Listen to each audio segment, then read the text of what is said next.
These cheerful people of Sarnamati spent every monsoon under constant threat of floods in the past.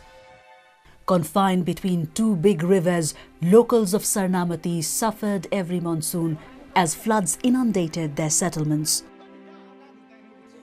After the implementation of community-based disaster risk management program, these people do not need to spend sleepless nights during the rainy season.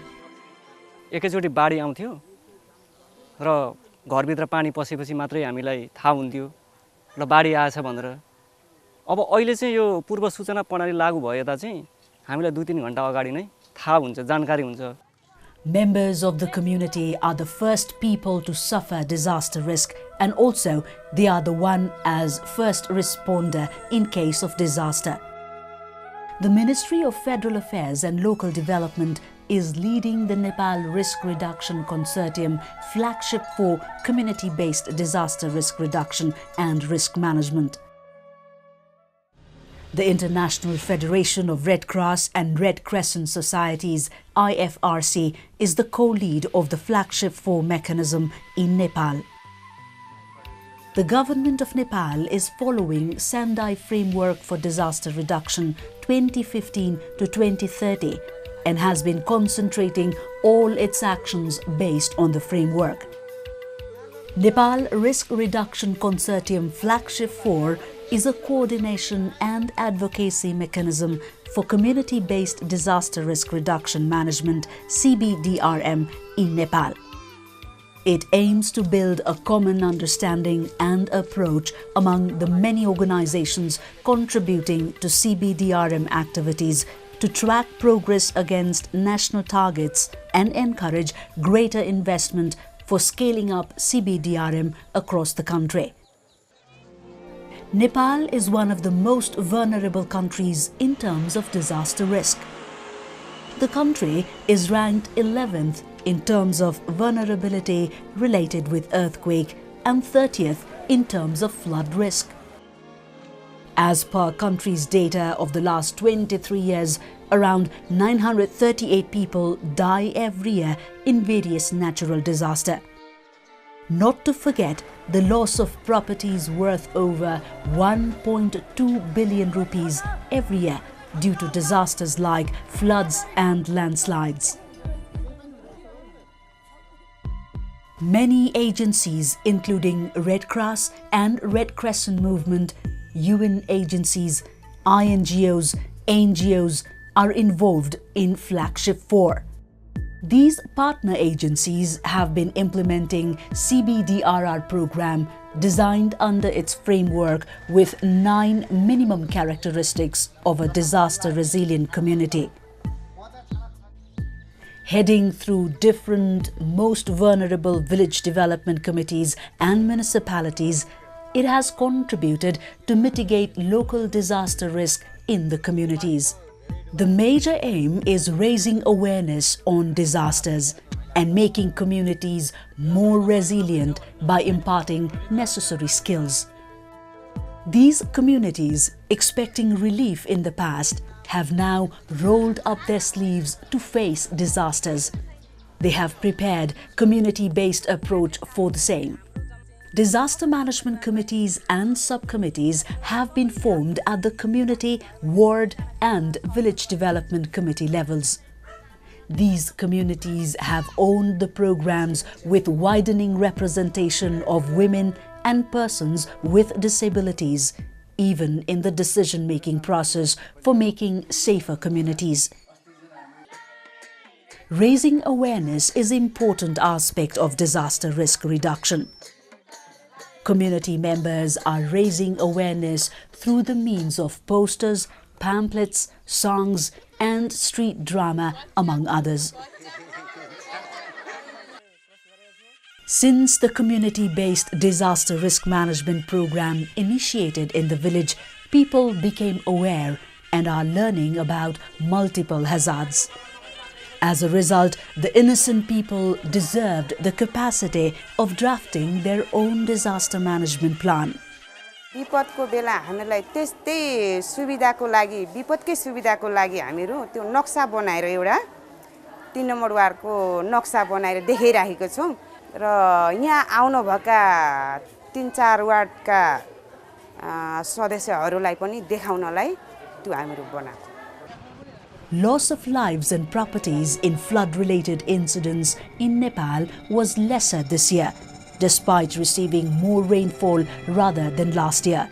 It was possible due to the enhancement of preparedness practices of the communities and active involvement of disaster response task forces. यो कचुदामा बाढी आयो त्यहाँ पनि उद्धार गर्न हाम्रो टोली पुग्यो पुगेपछि अनि जस्तो कि त्यो घर पुरै डुबान पर्दाखेरि मकै थियो गहुँ थियो सबै बाख्रा थियो त्यो उद्धार गरियो र बाबे आमै पनि रहेछ तिनीहरुलाई पनि लगेर वहाँ सुरक्षित स्थानमा लग्यो.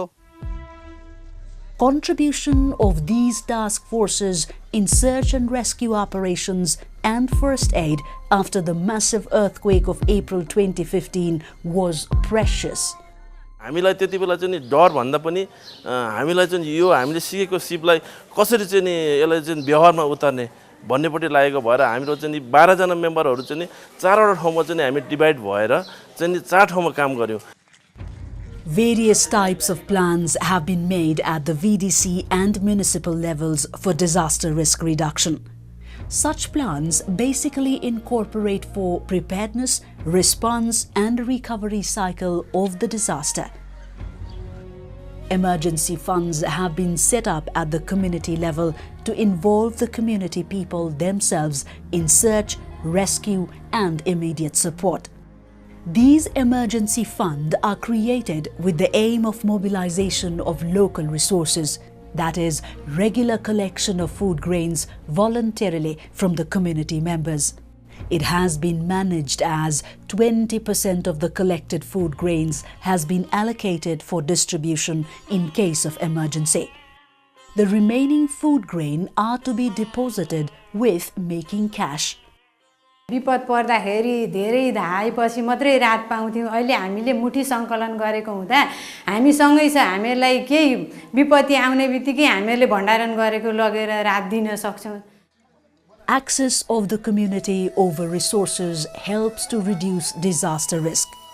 Availability of necessary resource helps to be involved in preparedness, response and mitigate risks. People living along the banks of Kankai River fear to spend their days and nights gauging the water level. But since an early warning system has been installed at the Mainachuli Water Measurement Center, their lives and lifestyle has drastically changed. Contribution of organizations with their meaningful participation together with beneficiaries in the field of disaster risk reduction, their responding capacity enhancement programs for community members, realizing that the involvement is crucial for sustainability of any project. As a result, the people who used to see natural disaster as a curse of God have now been working to mitigate the risks of disasters. When it comes to the review of the flagship so far, I think we have to mention 2 success stories. One is that on community level, but also on the level of ministries, there is a higher awareness about disaster risk reduction. And we have to be aware of it. This doesn't happen from one day to the other. This doesn't happen from 1 week to the other. It takes years. So this, I think, is a success story. A second issue I would like to mention is the formation of local teams working together, doing exercises together. And I think this is a second success story we should mention here. Visible changes can be seen in the lives of these communities. Community members who used to run to safer places with the onset of monsoon are now involved in disaster risk reduction measures. It's encouraging to see the community members, rather than leaving the place, now are working to mitigate the risk and make their communities safer. The major achievement of these initiatives is that community members have learned the skill which will save their lives and properties in case of emergencies. Poor people are most vulnerable to disaster risks. So, CBDRM program has also been focusing on livelihood improvement of vulnerable communities. This initiative has been encouraging people to involve in the program as they are learning skills to face disaster and at the same time enhancing their means of livelihoods. लगभग मैले 15,000 रुपैयाँ ल्याएको थिएँ sir, 25,000 रुपैयाँ कमाइसकेँ। 25,000 रुपैयाँ कमाइकन पनि अहिले यति सामान छ मसँग। Communities have changed the course of river through bioengineering. They have started making money by using the field which was washed away by the river earlier. Riverbed farming has been a boon in such communities. The community-based disaster risk management program has been very effective. The integrated response during last year's earthquake can be taken as an example. No one can deny the effectiveness of the programs that have made Nepal's vulnerable communities much safer and resilient to disasters. The need of the hour is to extend the programs in other areas that have been identified as vulnerable to disaster. This will not only be instrumental in saving lives from disaster, but also in preventing the loss of properties. Moreover, participating donor agencies contribute to this program, which is directly working with beneficiaries, and change their perception meaningfully. At the same time, government agencies working at the grassroots level should own the program and make some built-in mechanism of allocating budget regularly for disaster risk reduction. There are two important elements in resource management. One important element that how we can efficiently and effectively utilize the existing stock of the resources. That's one thing. How we can prioritize. That's why we have been preparing this local disaster management plan, district disaster management plan. So we have to, that's important thing. Second is that the government has set priority for the disaster management. We have the disaster management framework and everything. And how we can bring other partners into the priority of the government. Flagship 4 is the mechanism for coordinating the different partners. It is a forum for the dialogue between government and the other partners. And this Flagship 4 work. And now this ministry is working with different partners. We have been coordinating different NGOs, INGOs, other stakeholders. There are different agencies are working in this country. I have to say that the major challenge in disaster is how we can increase the investment at the local level. Community-based disaster risk management program has been instrumental in enhancing the resilience of the communities and enhance sustainable means of livelihood of the vulnerable communities. However, there is a need of scaling up the program to convert all the vulnerable communities into safer communities.